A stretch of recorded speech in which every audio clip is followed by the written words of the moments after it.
My colleagues send me a video of my boss calling me a worthless dumbass at TA staff party and telling everybody I would be replaced next month, after 20 years of being fully committed to the company. The next day, at T-work I acted normal, but 1 month later. Ellen is such a worthless dumbass. Next month, we're getting rid of her. Mark my words, she has no clue it's coming. The voice in the video was unmistakable. Daniel Carter, my boss of 20 years.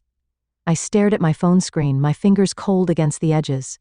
The video, barely 30 seconds long, showed Daniel at the company's annual staff party, a whiskey glass in hand, standing in the middle of a laughing crowd. My coworkers, people I had worked alongside for decades, some of them chuckled, some shifted uncomfortably, but no one defended me. The video had been sent to me late last night by Liam, a junior analyst I had mentored since his first day. The message attached was short. "I thought you should see this before Monday." A sharp, acidic feeling burned in my throat. After 20 years of unwavering commitment to Carter and Phillips Consulting, I was nothing more than a joke to them. I replayed the video, listening to Daniel's words over and over. "She's so damn naive, thinks she's irreplaceable. Watch this. Next month, we'll have a fresh face in her seat, and she won't even see it coming." I had given this company everything. Long nights, missed birthdays, weekends spent polishing reports to make Daniel look good in front of clients. I had covered for his mistakes, smoothed over his public blunders, even defended him when others whispered about his incompetence. And in return, a betrayal so deep it left me breathless. I didn't sleep that night. Instead, I lay awake staring at the ceiling, my mind racing between rage, humiliation, and something else, something colder, determination. At exactly 7:55 a.m., I walked into the office, same as always. My heartbeat was steady, my face composed. If Daniel thought I was naive, if he truly believed I would blindly walk into my own execution, he was about to learn exactly how wrong he was. The office buzzed with its usual Monday morning energy. Phones ringing, keyboards clicking, the smell of burnt coffee filling the air. Daniel's office door was wide open. He was leaned back in his chair laughing with Mark, the CFO. I paused in the doorway. "Act normal." "Morning, Daniel," I said with a polite smile. His eyes flicked to me, a hint of something in them. Hesitation? Guilt? No. Arrogance. He grinned as if nothing had happened. "Ellen, good weekend?" I nodded. "Great weekend." "Feeling refreshed for another productive month?" He smirked. "That's what I like to hear. I bet it is." I turned and walked to my desk, and so the game began. Playing the long game for the next 4 weeks, I played the role of the perfect employee. I smiled in meetings. I offered solutions. I took on extra work. I stayed late, just like always. But beneath that, I was quietly collecting everything I needed: emails, contracts, financial reports, things most people wouldn't think twice about. I thought twice about everything. And more importantly, I made sure someone else did too. I reached out to old clients, the ones who had stayed loyal to me, not Daniel. I dropped subtle hints about considering new opportunities and was met with immediate interest.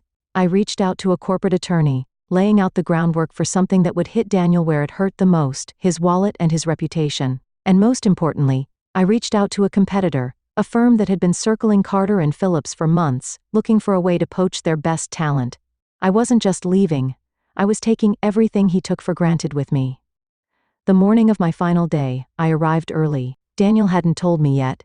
He thought he'd catch me off guard, call me into his office with HR, give me some empty speech about restructuring and budget constraints. He had no idea I already knew. He had no idea I was 3 steps ahead. And by the end of the day, he would finally realize who the real fool was. I watched Daniel from across the office, a polite smile on my face, masking the storm brewing underneath. He was so confident, so sure of himself, laughing with Mark like nothing was coming.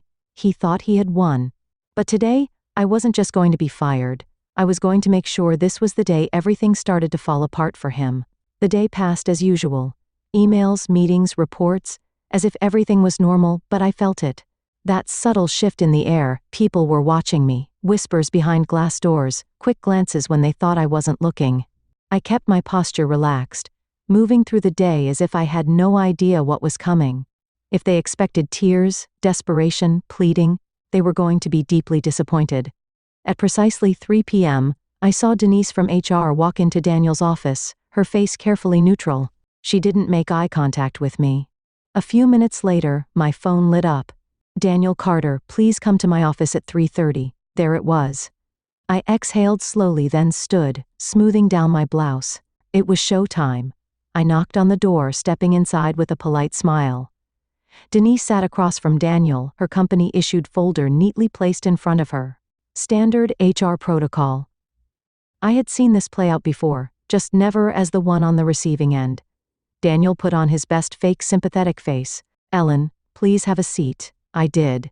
"We appreciate your dedication to the company over the last 20 years, he began, his voice measured like he was reading from a script. "But as you know, the industry is evolving, and we've had to make some difficult decisions regarding staffing." I nodded as if this were brand new information. "We've decided to restructure your role, and unfortunately your position is being phased out," Daniel continued. "We want to ensure a smooth transition, so we're offering you a generous severance package." Denise slid the folder across the table. I didn't touch it. I could see relief flash across Daniel's face. He had expected a reaction. He had expected anger, pleading, confusion. Instead, I just smiled. "I understand," I said, my voice calm. A flicker of hesitation crossed his face. This was too easy for him, too clean. He cleared his throat. "We'll need your company laptop and access badge before the end of the day. And of course, we ask that you sign a non-disclosure agreement regarding company operations." Of course. They wanted to make sure I left quietly. Still, I stayed quiet, watching, waiting. Then Daniel leaned forward slightly, his voice dropping. "I know this must be difficult," he said, pretending to care. "But you're talented, Ellen. I'm sure you'll land on your feet." "Oh, I know I will." I tilted my head slightly. "Just to clarify, this decision is final?" Daniel blinked, slightly caught off guard. "Yes. Of course." "Perfect," I said. "I'll start wrapping up my work." Daniel nodded, clearly eager to get this over with. "We appreciate your professionalism." I stood, picking up the folder and flashing them both a pleasant smile. And as I walked out of the office, I felt the weight of 20 years lift off my shoulders, because now I was free to burn everything to the ground. I spent the rest of the afternoon doing exactly what they expected, packing up my things, smiling at coworkers, saying polite goodbyes, just another employee leaving. But behind the scenes, I was pulling the last strings of my plan. Before logging off for the final time, I archived every email, every project file, every client contract I had access to, all perfectly legal since I was still an employee until the end of the day. Then I sent one last email, not to Daniel but to his biggest client, the one that made up 40% of our company's revenue. It was short, professional. "Hi Richard, I wanted to thank you for your partnership over the years. Given my upcoming departure from Carter and Phillips, I wanted to let you know I'll be available for consulting in the near future. Would love to discuss how I can continue assisting your company. Let me know if you'd like to set up a call." I hit send. That email alone, more dangerous than any lawsuit. At exactly 5 p.m., I walked out of the building for the last time. I didn't look back because Daniel had no idea what was coming next. The morning after my departure, I woke up to the sound of my phone buzzing. I checked the screen. Unknown number. I already knew who it was. Letting the call ring out, I leaned back against my pillows, a slow smile forming. Daniel was about to realize exactly how bad his mistake had been. I had expected at least a few days before the fallout started, but it seemed Daniel's arrogance had accelerated the process. By 10 a.m., I had 3 missed calls from Carter and Phillips. And by noon, a text from Liam. "Liam, Ellen, whatever you did, the office is in full meltdown mode. Richard Miller just pulled out of his contract. Daniel is losing it." I laughed out loud. Richard Miller, the CEO of our biggest client, the one I had sent that polite little email to on my last day, had clearly seen the writing on the wall. No, Ellen, no stability, no reason to stay. Daniel had taken me for granted for 20 years. He thought I was replaceable. But the truth was, I had been the glue holding everything together, and now that glue was gone. At 2:30 p.m., another call. This time, I answered. "Hello?" I said, my tone calm, a sharp exhale. Then, "Ellen." Daniel's voice was tight, controlled. I just heard about Richard. He mentioned you reached out." "I did," I said simply, a beat of silence. Daniel wasn't used to me being this unbothered. "Listen," he continued, forcing a chuckle, I think there's been some miscommunication. Richard seemed to think you were leaving to work elsewhere. He got spooked. I'd love to clear things up. Ah, there it was. He wanted me to fix his mess. I leaned back in my chair, twirling my pen between my fingers. Daniel, I said, voice smooth. You told everyone I was a worthless dumbass who wouldn't see it coming. Why would you need me now? Silence. His breathing tightened. He knew exactly what I was referencing. Ellen? He started again, this time slower, more cautious. You know that was just office banter? I cut in. My voice dangerously light, a sharp inhale on his end. I don't hold grudges, Daniel, I continued. I just make smart decisions. Richard made one too. I heard him grit his teeth. Are you working for someone else? The desperation was starting to creep in now. He was trying to figure out what my next move was. I smiled. I don't see how that's relevant to you. A long silence. Then, this isn't a smart play, Ellen, he warned. We have a lot of mutual contacts in this industry. The threat. He was trying to intimidate me. He still thought he had the upper hand. And that was his biggest mistake. After hanging up, I didn't waste a second. I pulled out my notes and checked my list. Because Daniel was just the first step. Over the past 4 weeks, I had been in quiet discussions with his biggest competitors, the firms he secretly feared, the ones he laughed off in meetings but constantly tried to undercut in pricing. And one in particular had been very interested in what I had to offer. At 4 p.m., I walked into a sleek office downtown, greeted by a receptionist who already knew my name. 5 minutes later, I sat across from Nathan Pierce, CEO of Sterling & Company. I'll be honest, Nathan said, leaning forward, eyes sharp. The moment I heard you were leaving Carter & Phillips, I had my team watching. And after today's news, I think we both know Daniel's ship is sinking. I gave him a knowing smile. And you want to take advantage of that? He smirked. I want to make sure we both win. I already knew the offer was coming, but I didn't just want a job, I wanted leverage. I pulled out the file I had prepared. These, I said, sliding it across the table, are projections based on my knowledge of Carter & Phillips's clients, their upcoming renewals, and the weaknesses in their current contracts. If you want to take them down, this is where you start. Nathan flipped through the pages, his expression darkening with satisfaction. Then he looked up at me. I assume you're not just giving this away for free. I smiled. No, I'm not. His grin widened. Let's talk terms. By the time I left the office, the deal was sealed. I wasn't just joining Sterling & Company. I was bringing Carter & Phillips clients with me. By next week, Daniel wouldn't just be losing contracts. He'd be bleeding out. And the best part? He still had no idea. Daniel was about to realize what true panic felt like. By Monday morning, the first wave hit. The moment Carter & Phillips opened their doors, their inboxes were flooded with termination notices. 3 major clients, ones I had personally managed for years, had decided to jump ship. Sterling & Company had moved fast, faster than Daniel could have anticipated. And I was watching it all unfold from the other side of the battlefield. At 8:15 a.m., Liam's text came through. Holy shit, Ellen. Daniel just stormed into the main office. He looks like he hasn't slept. I swear he's about to combust. I smirked. Good.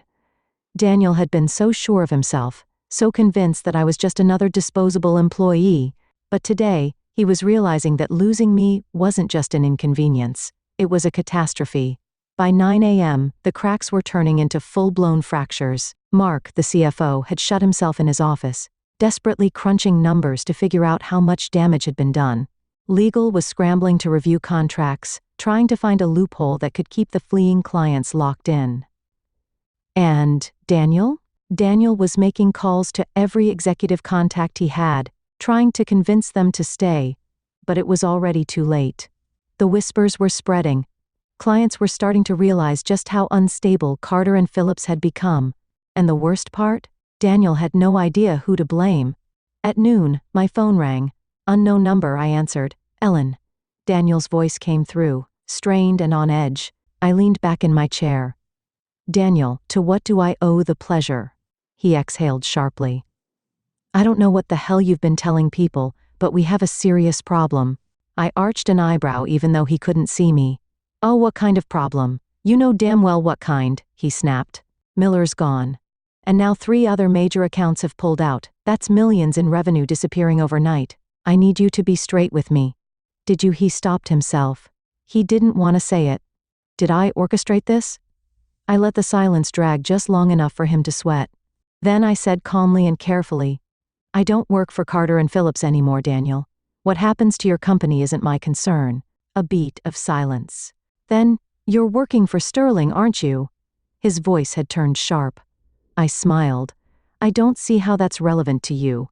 Daniel cursed under his breath. You're making a mistake, Ellen. This industry is small. You don't want to burn bridges. I let out a small laugh. Daniel, you burned that bridge the moment you stood at that party and called me a worthless dumbass in front of the entire company. Silence. And then, for the first time, I heard it in his voice. Fear. He knew this wasn't bad luck. This was me. I could almost picture him sitting at his desk, his power slipping through his fingers, realization settling in that he had severely underestimated me.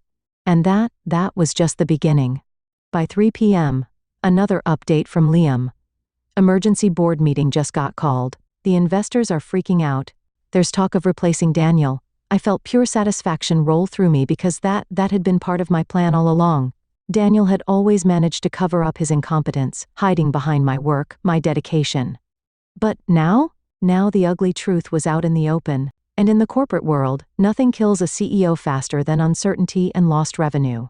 The next morning, I made one final move. I walked into Carter and Phillips, not as an employee, but as a warning. The office was eerily quiet. The usual energy was gone, replaced with tension thick enough to cut with a knife. People looked at me as I walked through the hall, whispering behind their screens. They knew. They all knew. And then I reached Daniel's office. I knocked. Come in, came the gruff response. I stepped inside. Daniel sat at his desk, his tie loosened, dark circles under his eyes, his usual arrogance gone. I closed the door behind me and took a seat across from him, mirroring the position we had been in just a week ago when he fired me. How's it going, Daniel? I asked lightly. His jaw clenched. Cut the crap, Ellen. What do you want? I tilted my head. Me? I just wanted to see how you were doing. He let out a bitter laugh. Oh, you know how I'm doing. I smiled. I did. He took a deep breath. Look, if there's a way to fix this, to make this right, what would it take? There it was. The desperation, the surrender. I leaned forward slightly, keeping my voice soft but firm. There's no fixing this, Daniel. His expression hardened. You think you've won? I stood, smoothing down my blazer. I don't think I've won. I know I have. And then, before walking out of his office for the last time, I turned back and said the final words he never expected to hear. Enjoy unemployment, Daniel. And with that, I walked away, leaving him in the ruins of the empire he once thought was untouchable. Daniel thought he could contain the damage. He thought a few phone calls, a little damage control, maybe even a few empty promises would be enough to stop the bleeding. But by the end of the week, Carter and Phillips wasn't just bleeding, it was hemorrhaging. And now the world was watching it happen in real time.